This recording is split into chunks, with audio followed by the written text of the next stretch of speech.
अब हम पृथ्वी की उत्पत्ति के बारे में देखें तो कुछ सिद्धांत हैं पृथ्वी की उत्पत्ति के बारे में, ठीक है। तो जैसे धूमकेतु टकराव परिकल्पना किसने दिया था? काम्टे दी बफन ने दिया था। धूमकेतु टकराव परिकल्पना काम्टे दी बफन ने दिया था। वायव्य राशि परिकल्पना जिसको गैसियस परिकल्पना बोलते हैं, इमैनुअल कांट ने दिया था।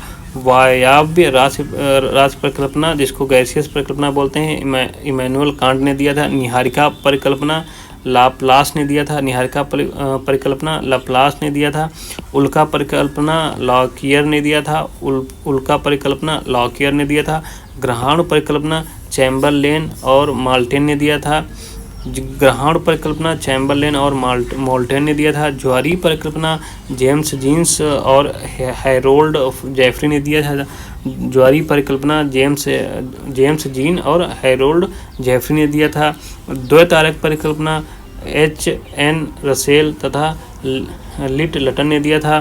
द्वैतारक परिकल्पना H.N. रसेल तथा लिट लटन ने दिया था। सिफिड परिकल्पना प्रोफेसर A.C. बनर्जी ने दिया था।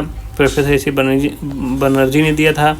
नौ तारा परिकल्पना सुपरनोवा या नोवा परिकल्पना बोलते हैं, इसको F. होयल तथा लिट लटन ने दिया था। F. होयल तथा लिट लटन ने दिया था। विद्युत चुंबकीय परिकल्पना डॉक्टर हेनेस अल्फ वेन ने दिया था। विद्युत चुंबकीय परिकल्पना डॉक्टर हेनेस अल्फ वेन ने दिया था। अंतर तारकी धूल परिकल्पना ऑटो शिमिट ने दिया था। क्वेश्चन पूछा गया है, अंतर तारकी धूल परिकल्पना ऑटो शिमिट ने दिया था। पूर्व ग्रह परिकल्पना गेराल्ड कुइपर ने दिया था। पूर्व ग्रह परिकल्पना गेराल्ड कुइपर ने दिया था। बिग बैंग सिद्धांत जॉर्ज लेमेंथियर ने दिया था। बहुत इंपॉर्टेंट है, पूछ सकता है क्योंकि ऑटो शिमिट के बारे में पूछा गया, ठीक है। तो बिग बैंग सिद्धांत जॉर्ज लेमेंथियर ने दिया था। किसने दिया था? बिग बैंग सिद्धांत जॉर्ज लेमेंथियर ने दिया था। देखो यार, हम ये आवाज़ें आती रहती हैं, हम किराए पर रहते हैं भाई, बाहर रहते हैं, नौकरी करते हैं और अपना साथ में पढ़ते रहते हैं, और तो अब वाहन चलते रहते हैं, सड़क किनारे घर है तो उसकी थोड़ा बहुत आवाज़ें आती हैं, वो तो बंद नहीं कर सकते हैं भाई। अगर बाहर नौकरी करोगे तो भाई घर लेकर खुद का रहना इस समय तो जानते हो बहुत मुश्किल है, इसलिए किराए पे तो जहाँ मिलेगा वहीं रहोगे, इसलिए जो आवाज़ आती है उसको मैनेज कीजिए, ठीक है। बिग बैंग सिद्धांत जॉर्ज लेमेंथियर ने दिया था। अब भूगर्भिक इतिहास के बारे में देखें तो भूगर्भिक के विषय में सर्वप्रथम प्रयास फ्रांसीसी वैज्ञानिक बफन द्वारा किया गया था। हमने फर्स्ट लेक्चर में पढ़ा था, बफन द्वारा किया गया था। वर्तमान में निम्न रूप में व्यक्त किया जाता है, निम्न रूप में इसको व्यक्त किया जाता है कि सर्वप्रथम बड़े भागों में बांटा गया। इसको युग है ना, जो सबसे बड़ा युग है उसको इयॉन कहते हैं, इयॉन में विभाजित किया गया है। इसके बाद प्रत्येक इयॉन को महाकल्प में एरा में विभाजित किया गया है, और एरा को कल्प पीरियड में विभाजित किया गया है, और कल्प को पुनः छोटे छोटे युग में इपोच में विभाजित किया गया। तो सबसे जैसे इयॉन, ठीक है, इयॉन के बाद महाकल्प, महाकल्प के बाद कल्प, ठीक है, कल्प के बाद तुम्हारा युग है। ये पृथ्वी के उत्पत्ति को बांटा गया। तो अब देख लेते हैं सबसे पहले। अब ये है, देखो, अगर ये देखो ये है ना पृथ्वी का इतिहास, कैसे कैसे अब चीज़ें किस युग में उत्पन्न हुई हैं। तो ठीक हमारा शुरू होता है यहाँ से, कहाँ से शुरू होता है? यहाँ से। तो ये इयॉन है, ठीक है, ये क्या है? इयॉन है। तो एक ही इयॉन है तुम्हारा, दो इयॉन है ना, एक प्रागजीवी आद्य महाकल्प हेडियन, ठीक है, तारों को उत्पत्ति सुपरनोवा बिग बैंग, ठीक है, इयॉन है। उसके बाद ये देखो महाकल्प है, ठीक है, सेनोजोइक जिसको नवजीवन बोलते हैं, मध्यजीवी जिसको मेसोजोइक बोलते हैं, पुराजीवी जिसको पैलियोजोइक बोलते हैं, फिर पूर्व कैम्ब्रियन, ठीक है, और फिर ये तुम्हारा ही इसका नाम नहीं रखा गया है, समय ही केवल दिया गया है। और ये तुम्हारे हो गए तुम्हारे कल्प पीरियड हो गए। चतुर्थ कल्प जो क्वार्टरी बोलते हैं, तीसरे टर्सरी बोलते हैं, क्रिटिशियस, जुरासिक, ट्रियासिक मध्यजीवी में आ जाते हैं। मेसोजोइक में क्रिटिशियस, जुरासिक, ट्रियासिक, और पैलेजियोइक में पुराजीवी में Permian, Carboniferous, Devonian, Silurian, Ordovician, Cambrian आ जाता है। फिर इसमें है नहीं इधर, ठीक है। उसके बाद देखो ये युग हो गए, कौन कौन से युग हैं, ठीक है, तो हम भी इनको पढ़ लेते हैं। तो शुरुआत में देखो दो जो इम्पोर्टेंट हैं, ये तो है तुम्हारा, ठीक है, तो इसको आप लोग एक बार क्या कर सकते हैं, अपना स्क्रीनशॉट ले सकते हैं पास करके, तो इसमें एक बार देख लेना, ठीक है। उसके बाद इसमें मेन चीज़ें हम बता दे रहे हैं, ठीक है। मेन चीज़ें क्या बता दे रहे हैं, जैसे ये है तारों की उत्पत्ति, जैसे बिग बैंग मतलब इसका विस्फोट कब हुआ, बिग बैंग कब हुआ, महाविस्फोट हुआ, तो ठीक है।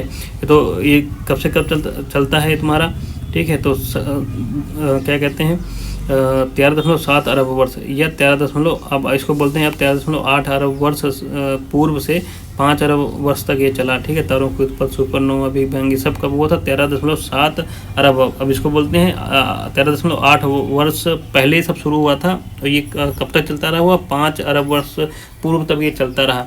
तो 13.8 वर्ष पहले, ठीक है, यह क्या हुआ था? ब्रह्मांड की उत्पत्ति हुई थी। तो अगर ब्रह्मांड की उत्पत्ति मुझे कब हुआ था तो 13.8 वर्ष पहले। ये शायद क्वेश्चन आ चुका है किसी परीक्षा में कि ब्रह्मांड की उत्पत्ति कब हुई थी? 13.8 वर्ष पहले। पहले 7 था, अब 13.8 वर्ष हो गया। और 5 अरब वर्ष पहले क्या हुई? सूर्य की उत्पत्ति हुई। पहले ब्रह्मांड की उत्पत्ति हुई, उसके बाद सूर्य उत्पत्ति होगी। तो 5 अरब वर्ष पहले क्या हुआ? सूर्य की उत्पत्ति हुई। उसके बाद आ जाते हैं हेडियन यान में क्या हुआ था? ये जो प्रागजीवी जो ठीक है, प्रोटेरोजोइक और आद्य महाकल्प और हेडियन, एक कहाँ कब तक चले? देखो 5 अरब वर्ष पहले तक ये सब रहे। ठीक है, तारों की उत्पत्ति, सुपरनोवा, बिग बैंग। अब 5 अरब वर्ष तो ये क्या होगा? तो ये पूर्व कैम्ब्रियन 4 अरब वर्ष, देखो ठीक है, 4 अरब वर्ष, ठीक है, 4 अरब 80 करोड़ वर्ष पूर्व से 57 करोड़ वर्ष तक चला ये। ठीक है, क्योंकि ये 5 अरब तक ये लोग रहे थे। ठीक है, इसके बाद ये समय शुरू हुआ। 4 अरब 80 करोड़ वर्ष पूर्व से 57 करोड़ पूर्व चला। तो इसमें क्या हुआ? ठीक है, तो हमें यहाँ पर जो है पृथ्वी की उत्पत्ति देखनी है। ठीक है, 5 अरब वर्ष पहले सूर्य की उत्पत्ति पहले हो चुकी थी। अब 4.8 अरब वर्ष पहले क्या हुआ? अब महासागरों और वायुमंडल में CO2 की पृथ्वी की उत्पत्ति हो चुकी है। समझ लिए, सूर्य उत्पत्ति हुआ, उसके साथ पृथ्वी की उत्पत्ति पूछे तो 5 अरब वर्ष पहले ही लगाएंगे। सूर्य के साथ पृथ्वी की उत्पत्ति हुई, सूर्य घूम रहा था। ठीक है, अब पृथ्वी पर क्या हुआ? 4-8 अरब वर्ष पहले क्या हुआ? महासागरों में वायुमंडल में CO2 की अधिकता हो गई। क्या हो गई? CO2 की अधिकता हो गई।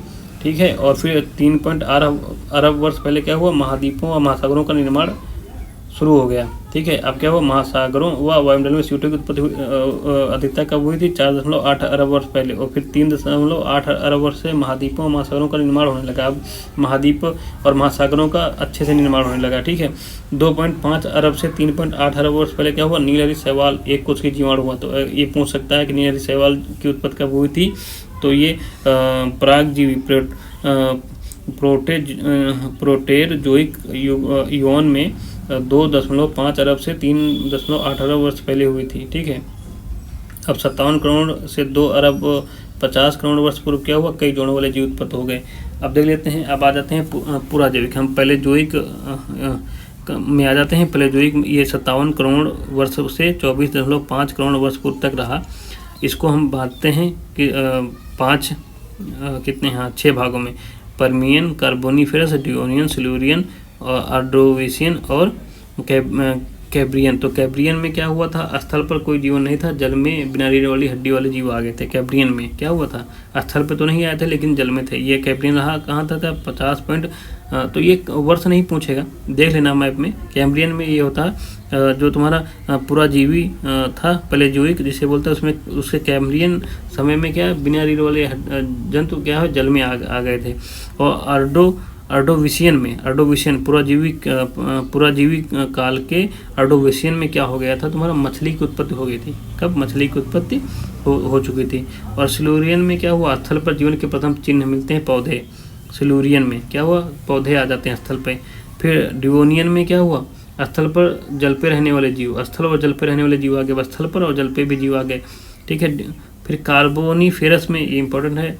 ठीक है, कार्बोनिफेरस और पर्मियन दोनों में मिलाकर क्या हुआ? ठीक है, कि रेंगने वाले जीवों का प्रादुर्भाव हुआ। प्रस्थापित जल थल पर रेंगने वाले जंतु, रीढ़ की हड्डी भी आ गई थी, रीढ़ की हड्डी वाले भी आ गए थे। अब रेंगने वाले जीव आ गए। ठीक है, उनका प्रादुर्भाव हुआ। ठीक है, और फिर रीढ़ की हड्डी में हड्डी भी आ गई थी। तो ये पर्मियन और कार्बोनिफेरस युग में हुआ। उसके बाद मेसोजोइक में आ जाते हैं। मध्यजीवी में क्या हुआ? इसको देखो 3 भागों में बांटा गया है, क्रिटेशियस, जुरासिक और ट्रियासिक। भाई ट्रियासिक पहले आया, फिर जुरासिक आया, फिर क्रिटेशियस आया। ट्रियासिक में क्या हुआ? मेढक और समुद्री कछुआ आ गया था। जुरासिक में क्या हुआ? डायनासोर का उत्पत्ति हो गई। तो इम्पोर्टेंट है 14.4 ठीक है करोड़ से 20.8 करोड़ वर्ष पहले क्या हुआ? डायनासोर उत्पत्ति हुई थी। किस युग में? जुरासिक युग में। जुरासिक युग इन्हीं को बोलते हैं, मूवी भी नहीं है जुरासिक मूवी। ठीक है, ये मध्यजीवी मेसोजोइक का जुरासिक भाग है। और क्रिटेशियस में क्या हुआ? डायनासोर विलुप्त भी हो गए। 6.5 करोड़ से 14.4 करोड़ के आसपास ये क्या हो गया, डायनासोर क्रेटासियस में विलुप्त हो गया। उसके बाद आ जाता है सिनोजोइक नवीन, अब यही चल ही रहा है इसमें, ठीक है, नवीन चल रहा है। तो इसमें तृतीय कल्प है, टर्सरी में इसको बोला गया है। अगर इसको जैसे पहले ही आया है पीओ, एक ट्रिक देखें, पीओ एमपी में जाके, कहाँ पीओ जाके, एमपी में पीओ, यूपी में पीओ है, ट्रिक बना लें पीओ एमपी में जाके। तो पैलियोसिन्स, इओसिन्स, ओलिगोसिन्स, मियोसिन्स और प्लियोसिन्स, तो इसको अंग्रेजी में याद सकते हैं पीओ एमपी में जाके। और भाई हिंदी में करेंगे पुरानूतन, आदिनूतन, आदिनूतन और अधिनूतन, अल्पनूतन और अतिनूतन। हिंदी में करेंगे पुरानूतन, आदिनूतन, अधिनूतन, अल्पनूतन और अधिनूतन। अंग्रेजी में आसान है पीओ एमपी में जाके, ठीक है। तो इसमें क्या हुआ, तो इसमें देख लेते हैं। देखो पुरानूतन में जो पैलियोसीन में क्या हुआ, छोटे स्तनपाई जंतु आ गए थे, चूहे आदि आ गए थे। इयोसीन आदिनूतन में खरगोश जैसे जानवर आ गए थे। अधिनूतन ओलिगोसीन में क्या हो गया था, मनुष्य से मिलता जुलता वनमानुष आ गया था। अल्पनूतन में जिसको हम मियोसिन बोलते हैं, वनमानुष, फूल वाले पौधे और वृक्ष सब आ गए थे। तो अतिनूतन जिसको प्लियोसिन बोलते हैं, आरंभिक मनुष्य के पूर्वज मिल गए थे। अब आ जाता है तुम्हारा चतुर्थ कल्प, इसका नवजीवन सिनोजोइक का चतुर्थ कल्प। इसमें क्या हुआ था, इसको भी 2 भागों में, अयंत नूतन जिसको प्लिस्टोसिन बोलते हैं। प्लिस्टोसिन में आदि मानव की उत्पत्ति हो गई थी। ये 10,000 से 20 लाख वर्ष पूर्व था, ठीक है, 10,000 से 20 लाख वर्ष पूर्व था। और फिर अभिनव ये 0 से 10,000 वर्ष पूर्व, 10,000 वर्ष पूर्व शुरू हुआ था 0 से, अभी तक ये चल ही रहा। अभिनव होलोसिन बोलते हैं, इसमें आधुनिक मानव आ गया था। तो ये उत्पत्ति का सिद्धांत हो गया, ठीक है। बहुत बिरला इसमें से क्वेश्चन आता है, लेकिन थोड़ा बहुत एक बार नज़र डाल लेंगे तो तैयार हो जाएगा। वैसे क्वेश्चन जो पूछे गए हैं, देखो ये हैं क्वेश्चन। महान हिमालय युग का संबंध किससे है, प्लेस्टोसिन युग से। 20 लाख से 10,000 वर्ष पूर्व था प्लेस्टोसिन। जैसे प्लेस्टोसिन कहाँ पर है, ठीक है, बताओ। प्लेस्टोसिन ये देखो ना, इसी में हिमालय की उत्पत्ति हुई प्लेस्टोसिन में। ये सिनोजोइक है तो हिमालय की उत्पत्ति यहीं हुई, प्लेस्टोसिन युग से हुई।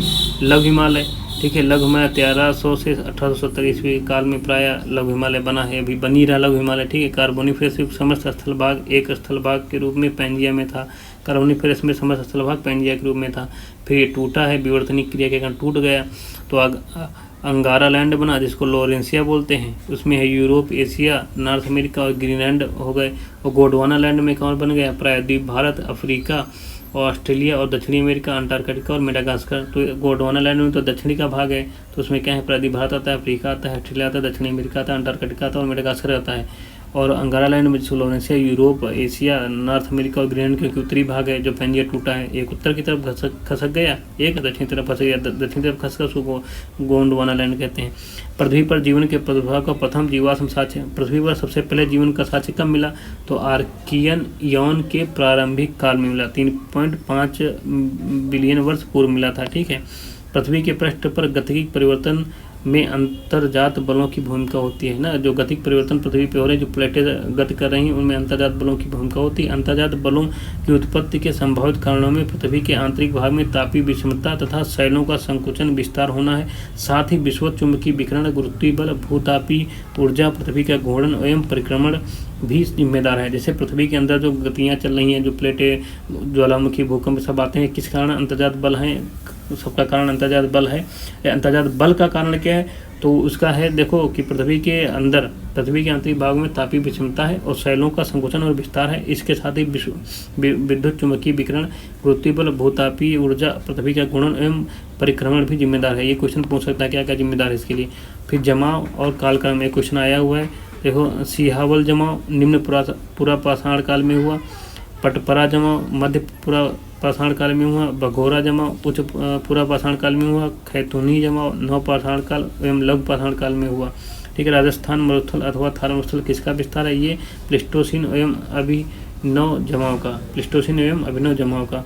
यूएसए का रस्ट बाउल किससे संबंधित है, एक भौगोलिक क्षेत्र है जो पहले एक विनिर्माण या औद्योगिक हब था, लेकिन अब गिरावट के चरण में है, क्योंकि विनिर्माण केंद्र कई देशों में स्थानांतरित हुए हैं।